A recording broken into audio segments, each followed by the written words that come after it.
सामने बैठा, 1 से 1.5 घंटा बैठा। फिर कोई चर्चा में उन्होंने कुछ बोला मुझे, और बोला और मुझे बहुत झटका लगा। तो दिखाई दिया कि हाँ भाई, ये मुझसे तो कहीं ज़्यादा जानते हैं। मैं जितना जानता हूँ मुझसे ज़्यादा जानते हैं। ये शायद ये एहसास हुआ मन को। सर, आप अपने सेशंस में आचार्य प्रशांत जी का काफ़ी नाम लेते हैं, तो उनका आपके जीवन में क्या योगदान रहा? कैसे आप उनसे मिले? क्या सीखा आपने उनसे? बहुत बड़ा योगदान है। सेशंस में मैं स्पेशली बोलता भी हूँ कि टर्निंग पॉइंट था। तो टर्निंग पॉइंट जब मैं बोल रहा हूँ तो बड़ी बात है। एक्चुअल में मेरी मुलाकात हुई 2018 में। तो मुझे मेरे एक मेंटोर ने उनका नाम बताया था। हालांकि मैंने एक वीडियो पहले मेरे सामने आ गई थी, मैं कृष्णमूर्ति साहब को सुनता था, तो शायद उनकी वीडियो सुनता था, तो इनकी एक वीडियो सामने आ गई, मैंने चलाई और 2-4 मिनट में बंद कर दी। फिर मेरे मेंटोर हसनैन वारिस, उन्होंने उनके बारे में बताया। तो जब उन्होंने बताया, क्योंकि मुझे बहुत विश्वास था उनके ऊपर, तो मैंने दोबारा एक बार सुनना शुरू किया। और इस बार जब मैंने सुनना शुरू किया तो वो क्लिक हुआ मुझे। तो 2 दिन मैं सुनता रहा और फिर मेरे अंदर एक आवाज़ उठी, मुझे मिलना है। तो जब ये मिलने की आवाज़ उठी, वहाँ से मैंने तुरंत फ़ोन मिलाया संस्था में और मैंने बातचीत की। और शायद 10 से 15 दिन लग गए होंगे मिलने में, है ना। उनकी जो मीटिंग फिक्स हुई, तो 10-15 दिन में लगातार उनको सुनता रहा। शायद मुझे लगता है 2-3 घंटे में रोज़ सुन लेता हूँ। और फिर जिस दिन मैं मिला, सामने बैठा, 1 से 1.5 घंटा बैठा था। तो शुरुआत में जब वो कुछ सवाल पूछ रहे थे तो मैं दे रहा था अपने जवाब, शायद कहीं प्रूव भी कर रहा हूँगा कुछ अपने हिसाब से। फिर कोई चर्चा में उन्होंने कुछ बोला मुझे, और मुझे बहुत झटका लगा। मतलब कुछ बात मुझे दिखाई दी, कुछ समझ में देख पाने में सक्षम नहीं था बेसिकली। और ये बात ने जब झटका लगा तो मेरे अंदर से फिर एक विचार उठा, और वो विचार था कि तुझसे आगे की बात है, तू शांत रहे। बस फिर मैं देखता हूँ कि उसके बाद ये जो अंदर बकबक चलती है हमारी, वो नहीं चली। कम से कम जितनी देर मैं बैठा रहा, उनके साथ बात की, उनकी बात सुनी, ये बकबक नहीं चली। और मैं लौट आया।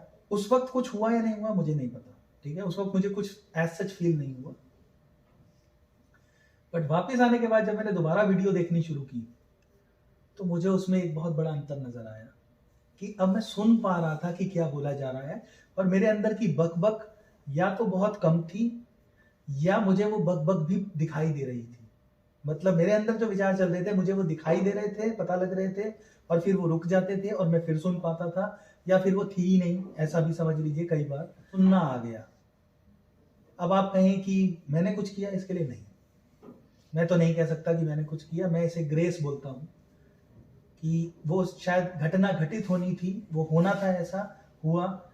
तो सुनना आया, तो उसके बाद उनको सुनते सुनते बहुत सारे भ्रम टूटे।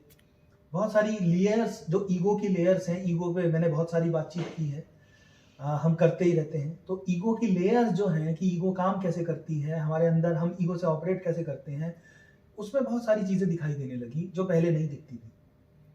और मुझे लगता है कि मैंने उनको बहुत बहुत सुना है, 2-2.5 साल लगातार सुना है। और जो शुरुआती दौर है, शुरुआती मतलब कम से कम 6 महीने, साल भर, उसमें तो 4-4, 5-5 घंटे भी सुना है।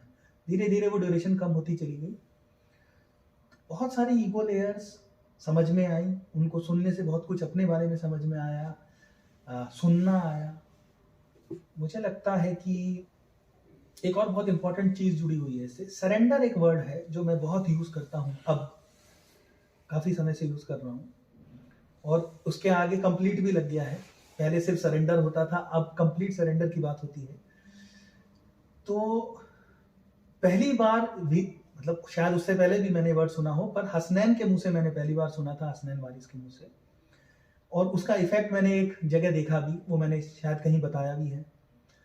और उसके बाद फिर जब आचार्य जी से मुलाकात हुई और उसके बाद जो जीवन चला, तो मुझे सरेंडर का मतलब धीरे धीरे समझ में आने लगा।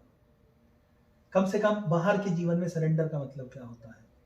और मैं ये कहूँगा कि उनको सुनते सुनते सुनते शायद वो सरेंडर, जो बाहर के जीवन का सरेंडर होता है, यानी कैसे जीवन बिना आपके चलाए चलता है, सरेंडर में बीतता है, उसका मीनिंग मुझे समझ में आने लगा, वो दिखने लगा कि कैसे जीवन में हो रहा है। ये उसी दौरान की बात है, 2020-21 की मैं कहूँगा, जहाँ आउटर जीवन में सरेंडर उतरने लगा, और वो दिखने लगा कि हाँ ये कैसे काम करता है। तो बहुत बड़ा रोल है। तो जब आप आचार्य जी से मिलने गए थे, मतलब ऐसा क्या कौन सा प्रश्न था, मैं जानना चाहूँगा, जो आप कह रहे हैं कि मुझे बहुत बड़ा झटका लगा सुन के? मुझे वो बात भी पूरी तरह याद नहीं है आज। तो प्रश्न एज सच नहीं था, प्रश्न तो मैं अपनी सूची बना के गया था, लिस्ट थी मेरे पास, मेरी जेब में एक कागज था, ठीक है, पर वो कागज निकल नहीं पाया, क्योंकि जनरली जैसे ही पहले मैं पूछा तो उन्होंने कहा बताओ अपने बारे में कुछ, फिर चैलेंज पूछे तो मैंने 1-2 चैलेंज बताए, तो फिर बातचीत आगे बढ़ी। और उस बातचीत में जैसे होता है ना कि हमारी आदत होती है अपने आप को जस्टिफाई करने की, या कुछ भी बोला जा रहा है तो वो क्या बोला जा रहा है उसको समझने में इंटरेस्ट नहीं होता, पर अपनी बात रखने में इंटरेस्ट होता है। तो मैं भी उसी जोन में था। इनफैक्ट मैं बताऊं, उस पॉइंट तक, उनसे मिलने वाले दिन तक तो मैं लॉजिक में फंसा हुआ था बुरी तरीके से। और मुझे लगता है ऐसा संभव है, मतलब मैं पूरी तरह रिकॉल तो नहीं कर पाता कि शायद कुछ लोगों ने बहुत साफ साफ मुझे वो बात बताई भी होगी, पर मैं देखने के लिए सक्षम नहीं था, क्योंकि मेरे लॉजिक बीच में आ जाते थे। तो बेसिकली मैं थोड़ी देर तक उनके सामने जब बैठा था तो अपने लॉजिक ही दे रहा था या अपनी जस्टिफिकेशन ही दे रहा था। सुनने से ज्यादा मुझे अपने बोलने में इंटरेस्ट आ रहा था। बट एक पॉइंट, किसी चीज पे उन्होंने कुछ बोला जो मैं पूरी तरह क्या, मैं बहुत धुंधला याद है इसलिए बता भी नहीं पाऊंगा, पर उसने मुझे जो झटका दिया अंदर से, जहां अपने आप एक विचार उठा, मन शांत हो गया, उसने कहा तेरे से आगे की बात है, तू चुप रहे। ये अपने आप होने वाली प्रक्रिया है। तो दिखाई दिया कि हाँ भाई ये मुझसे तो कहीं ज्यादा जानते हैं, मैं जितना जानता हूँ मुझसे ज्यादा जानते हैं, ये शायद ये एहसास हुआ मन को, तो मन शांत हुआ। बहुत लाइफ चेंजिंग घटना कहूंगा मैं उसे। ये तो है कि जब हम अपने सीनियर्स के साथ बात करते हैं, उनके सामने बैठते हैं, तो जो भी हमसे ज्यादा जानता है तो उनके सामने तो हमें सुनना ही चाहिए, ये तो हम जानते ही है। ये बात आसानी से समझ नहीं आती। हाँ, ये समझना पड़ेगा ये बात है। जब तक, इसको भी समर्पण कहते हैं कि आपका मन समर्पित हो गया सामने वाले को सुनने के लिए, तब तक घटना घटती नहीं। और कभी कभार ये मन समर्पित शायद सामने वाले की प्रेजेंस से ही हो जाता है। मुझे लगता है यही घटना घटी थी उसमें। तो बहुत बड़ा रोल है उनका, इसीलिए मैं अपने सेशंस में उनका नाम लेता भी हूँ, उनको सुनने की बात भी करता हूँ। और मुझे लगता है बहुत सारे लोग को अपने जीवन में बहुत एक, जिसे बहुत बड़ा चेंज कह सकते हैं, वो दिखाई देता होगा उनके माध्यम से। मेरे जीवन में तो बहुत बड़ा रोल है उनका। इनफैक्ट जब मेरे सेशन ऑनलाइन होने शुरू हुए, उनको सुनने के बाद ही हुए, तो मुझे लगता है कि जो क्लैरिटी मुझे बहुत सारे प्रश्नों की, कॉन्फिडेंस क्या होता है, स्टीम क्या होता है, डीपर लेवल पे वो स्पष्टता, वो क्लैरिटी मुझे उनको सुन के ही मिली, जो उन सेशंस में भी कहीं ना कहीं रिफ्लेक्ट होने लगी। तो वो जो बेसिक सेशंस मैं लेता हूँ, एडवांस सेशन तो समय के साथ साथ बने और वो अपने आप उनमें चेंजेस होते रहे, पर बेसिक सेशन का पूरा श्रेय, बहुत लंबा चौड़ा श्रेय मैं उन्हीं को देता हूँ कि वही पिक्चर में आया। उनको सुन के जो क्लैरिटी हुई, उसी से वो बेसिक सेशंस जो चल रहे हैं पिछले 3.5 साल से, वो पिक्चर में आए।